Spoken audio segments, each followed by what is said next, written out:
Hi everyone, I'm Meteorologist Thomas Patrick. Happy Friday out there in the inland Northwest. It is September 19th and we still got one more summer weekend here, but it's a absolutely huge weekend on the Palouse.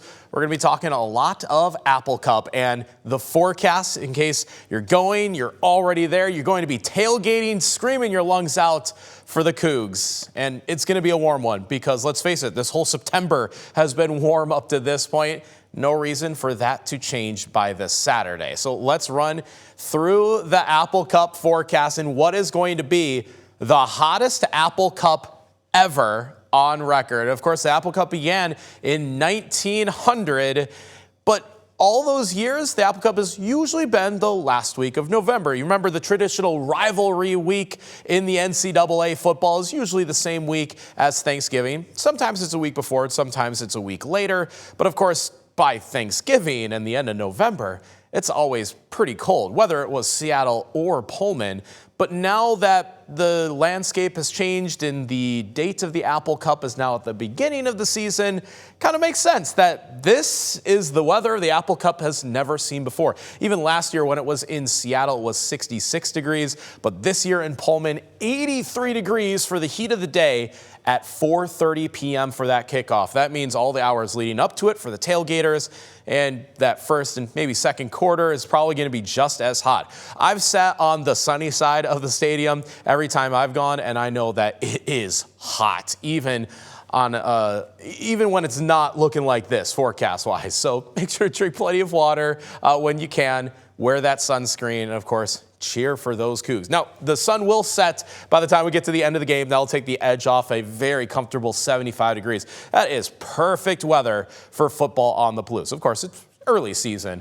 That is what it's looking like for 2025. I just kind of briefly touched on it. Again, in Apple Cup history, this is by far and away the hottest it's ever been. It's never been in the 80s in the month of November before across the state. So this is a first for the Apple Cup with a forecast of 83 degrees in Pullman. Now, last year it was 66 in Seattle. I'd have to double check all of the Seattle numbers going back again more than 100 years, but that's got to be one of the warmer ones because you compare it to 2023 and 2022, that's a little bit more normal for that late November game, 51 in Seattle, and then it was 38 in Pullman in 2022. But again, it's just because the game has to be played much earlier in the season since it's now an out-of-conference game. But that might be the new norm now in September to experience temperatures in the 60s, 70s, and maybe 80s on occasion. So there we go on Saturday. If you're here in Spokane watching it on the TV, which actually is going to be on KREM 2, by the way, 85 degrees and of course sunny skies here as well. Definitely a warm start to this weekend. But for this KREM 2 Plus live stream, we're actually going to go over the entire weekend here because we're going to have big changes between just a very simple and sunny Saturday. How about that for the alliteration? Into Sunday, where a cold front's going to knock down those temperatures into the upper 60s and give us a chance for some rain and some wind. By the way, Sunday is going to be the day of the Boulevard race here in Spokane. It's a day that could feature some rainfall. Kind of reminds me of Bloomsday from last year where we had that cooler and rainier day. Because we're going to have a cold front pass through in the morning hours, temperatures for that 10 a.m. start time will only be at about 62 degrees, which is pretty good, but the rain chance is now up to 40%. Later in the afternoon, while the rain chances decrease slightly, it's about the wind speeds, which will be at around 25 miles per hour. So I use that as a baseline for Sunday's forecast. That's quite a stark contrast between those that are going to be at Giesa Field in Pullman on Saturday and those that'll be near Gonzaga and along the streets of Spokane on Sunday morning. That's a big, big difference. So what we're noticing from the weather perspective is things are quiet now and stay quiet for Saturday. But we've got this massive storm system. I mean, look at all the cloud covers swirling in the North Pacific. This storm is just kind of affecting Alaska at the moment, and it's almost at full maturity right now, full strength. However, by the time this storm arrives in the Pacific Northwest, it's not going to quite look like that. So it's not going to be that full maximum strength of what it could be, but instead it might be shades of kind of a windstorm, if you will. Why windstorm? Well, I've been kind of studying this the last several years and the positioning and the pattern of what our typical windstorms take. And the low pressure center actually follows that same path. Basically a storm that comes out of the North Pacific and cuts straight west to east through Western Canada, like specifically British Columbia and Alberta. That effectively swings the cold front behind it and in its wake through Washington state.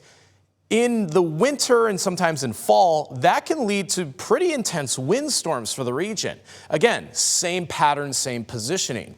However, because of the weakening state and out of season state of this particular storm, it's going to be nowhere close to what we would officially consider as a windstorm. Nonetheless, a breezy day will be heading our way for Sunday because of that cold front. Again, kind of the same pattern, but it feels like it's just only a fraction of the strength of what it could be if this were more of a December weather setup. So with that being said, some scattered showers, some breezy winds, and some slightly cooler weather, especially compared to the more July-like heat that we've experienced recently.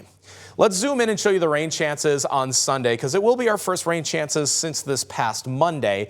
And the front actually arrives pretty early in the morning on Sunday itself. So this is 8 a.m. Sunday morning. We start with a chance for scattered showers in eastern Washington and North Idaho, though the cold front is back here in central Washington. So when that swings through, and it will have a decent amount of speed with it, again, if it's a kind of a windstorm-esque type storm, it's going to swing through very, very quickly overall. Here's about 11 a.m. There's your rainfall, most likely for Spokane and Coeur d'Alene, the heart of the inland Northwest, but not lasting all day long. Like I said, it swings through very, very fast. By 4 p.m., maybe a stray shower could pop up later in the afternoon, but those chances are a lot less likely overall. So because of the speed of this system, that's what gives us a lot more of a wind effect as opposed to a rain-making storm system. In fact, I ran it through our forecast rainfall part of the future tracker. It kept it at 0, rounded to the nearest 1/10 of an inch. So that would be 4/100ths of an inch or less, because 5/100ths of an inch would actually round up to 0.1. That was not the case in Spokane or Coeur d'Alene or Pullman or Moses Lake. So this is going to be very, very light rain, more like sprinkles. Could get just enough to wet the ground for about an hour, but not much more than that.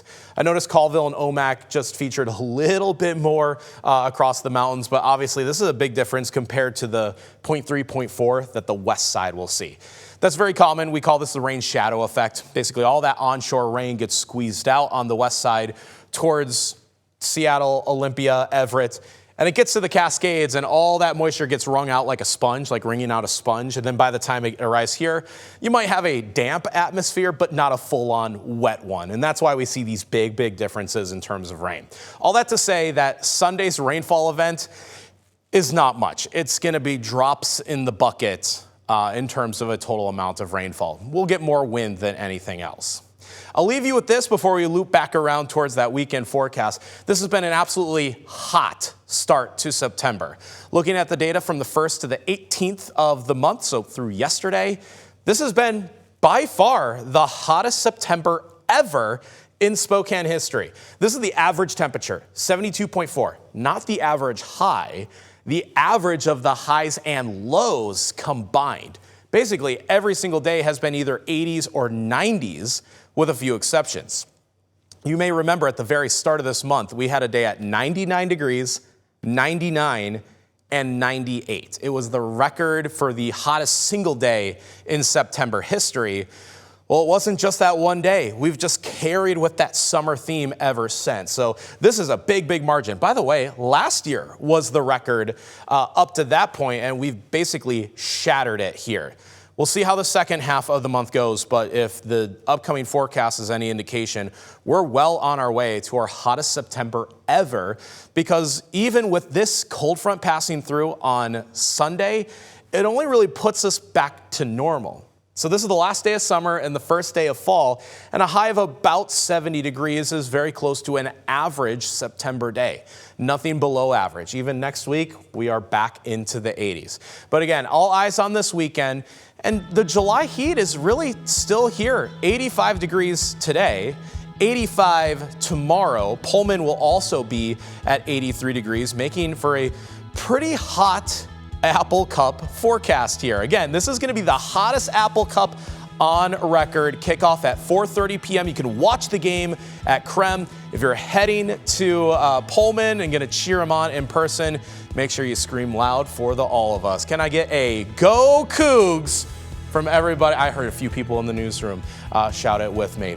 Have a wonderful weekend, everybody. I'm Meteorologist Thomas Patrick. Enjoy the game if you're going. Hope that you'll watch here on KREM 2.